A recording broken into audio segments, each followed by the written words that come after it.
गरीब किसान की कहानी। बहुत समय पहले एक छोटे से गांव में रामलाल नाम का एक गरीब किसान रहता था। उसके पास एक छोटा सा खेत था जिससे वह अपने परिवार का पालन पोषण करता था।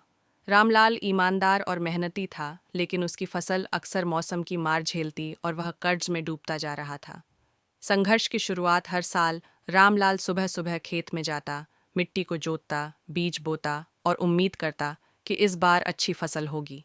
लेकिन कभी सूखा तो कभी बेमौसम बारिश उसकी मेहनत पर पानी फेर देती। फिर भी उसने हिम्मत नहीं हारी। वह सोचता, मेहनत कभी बेकार नहीं जाती। एक दिन की घटना। एक दिन रामलाल खेत से लौट रहा था कि उसे रास्ते में एक घायल कबूतर दिखा। उसने कबूतर को उठाया, घर लाया और उसकी देखभाल की। कुछ दिनों बाद कबूतर पूरी तरह ठीक हो गया और उड़ने लगा। उड़ते समय वह मानो रामलाल को धन्यवाद कह रहा हो। किस्मत का साथ अगली सुबह जब रामलाल खेत में पहुंचा तो उसने देखा कि उसके खेत में सोने की चमचमाती चीज पड़ी है।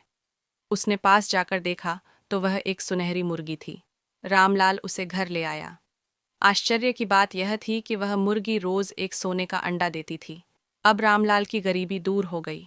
उसने अपना कर्ज चुकाया, बच्चों को पढ़ाया और गांव के गरीबों की मदद भी की। उसने कभी लालच नहीं किया और संतोषपूर्वक जीवन बिताया।